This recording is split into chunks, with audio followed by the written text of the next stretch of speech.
Hello everyone and welcome back to Sports Timeout. We're joined now with Kevin Lozon, sports writer, as we're going to talk about, it's been a while, but we had a lot to get out of the way with how far Stevenson went and what a great season they had.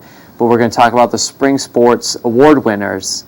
And might as well start out with baseball. A very Stevenson-heavy group, and right off the bat, you could make a top four out of the guys that didn't make the list. There's some talented guys here that could win in another year that aren't even on the list. It was tough. It was a great year for baseball. I mean, not only Stevenson, but look at the season that Ford had, 15-plus wins. Eisenhower had over 15 wins this year. Over 20, actually. Over 20 wins. Utica, with their struggling pitching staff and trying to find enough arms to get through a whole week, they were 500. And Sterling Heights, towards the end of the year, they had made progress, and things are looking up over there. It was just a great year for baseball, and, of course, Stevenson.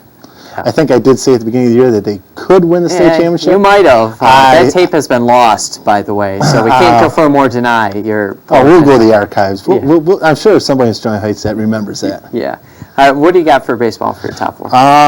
Andrew Stafford from Stevenson, all-state shortstop. I thought he was just a catalyst throughout the tournament. Coach Emanuel moved him from the second spot in the batting order to the first spot, and put Brian Martek in the second spot, and it just seemed like Stafford just went off on that. He just took the ball and ran with it, and I think with him getting on base, it seemed like they always got that lead early, and he was a big part of that, plus he's flawless on defense. And then I had Paul Nieves. What a great find for Stevenson when he transferred in. Guy brings the ball. Pretty bad. I think East Detroit won one game this year, so yes. Pretty night and day situation. Yeah, but the kid brings 90-mile-an-hour heat.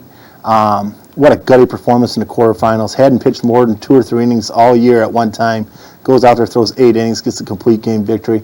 Plus, he was singing the dugout during the state championship run there.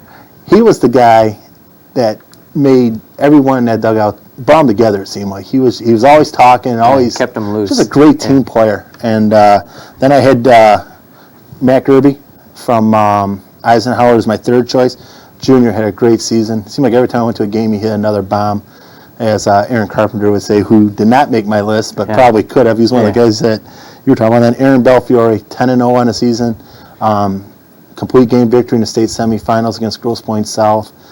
Just capped his Stevenson career with just a great season.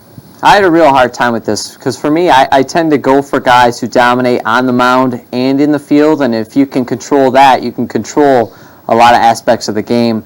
Andrew Stafford, who won it last year, who we voted for last year, I thought in the field a little struggles, a little troubles, and on the mound he did not have a very good year this year, but they didn't need him to, so he didn't have a chance to really turn it around when he had a rough start on the hill. But once the playoffs got started, he proved why he was their clutch guy. He hit over 500 in the playoffs, came up with big plays in the field, big plays at the plate, big hits at the plate, had the home run in the extra innings of the quarterfinal game. Diving catch in the state championship game in the 7th inning. Yeah, he was a great player. But for me, I gave the slight edge just based on how I like to judge things on Nieves. I gave Nieves number 1.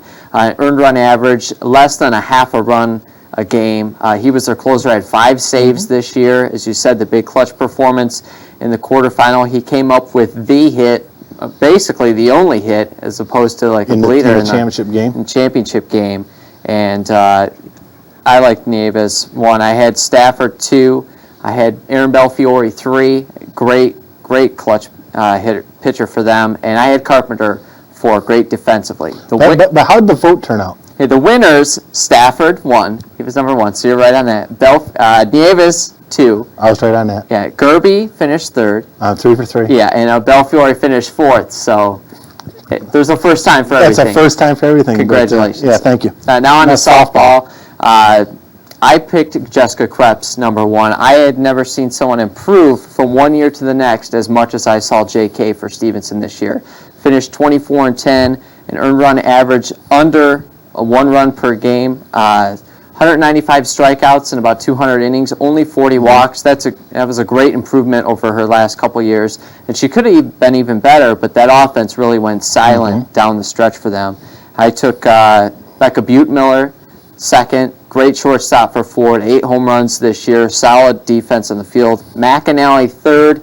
Again, a great year offensively for her, but I thought that the fielding was a letdown for her this year. I think she had 14 errors, and Ashley Belling I had 4th. This was so tough. I mean, softball this year, just like baseball, we could have picked probably 12 people for this list. I went with Becca Butenmiller, number 1. I just thought that, especially in the state tournament, Ford wasn't even expected to win it. It was supposed to be Stevenson all the way, and I thought she really led the charge throughout the district, and then she played pretty well in the regional also. I picked Ashley Belling 2nd, 4-year letter winner for Utica. Everything starts at catcher, and she was the county player of the year this year. She led the team in home runs, and no one runs on her. Just like my 3rd pick, McAnally from Ford. She had pitched around quite a bit this year, so maybe her stats are a little deceiving because teams weren't throwing her meatballs all year. But when they did throw her a meatball, she lost it. Yeah. And JK, she could have been number 1, 2, 3, or 4. I picked her 4th. Not to take away the great season she had. She was excellent. As far as the winners goes, Becca Butenmiller was, so you're right again, good job. Jessica Krebs and Melanie McAnally tied for 2nd with 32 points. Ashley Belling finished 4th with 16. Now we move on quickly, last but not least, girls soccer. I had Kelly Amormino, number 1.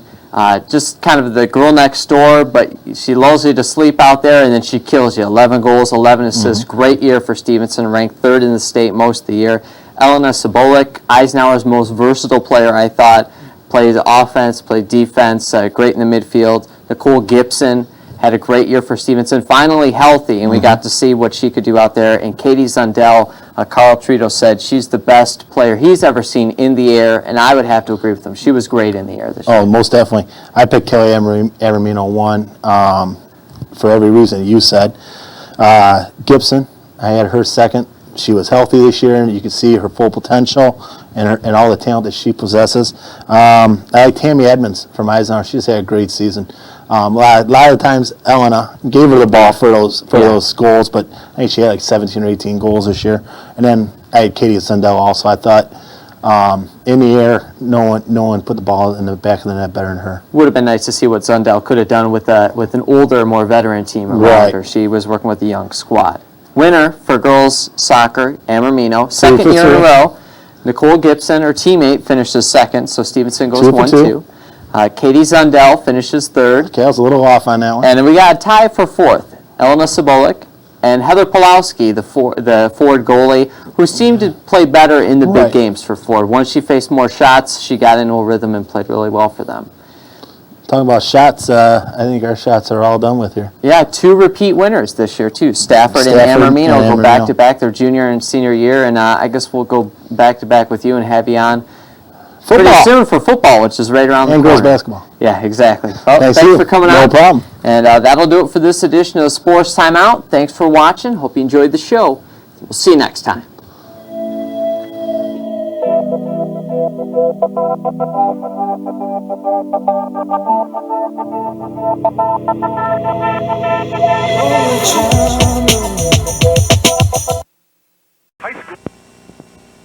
No record this year, allowing just 39 hits and 64 plus innings.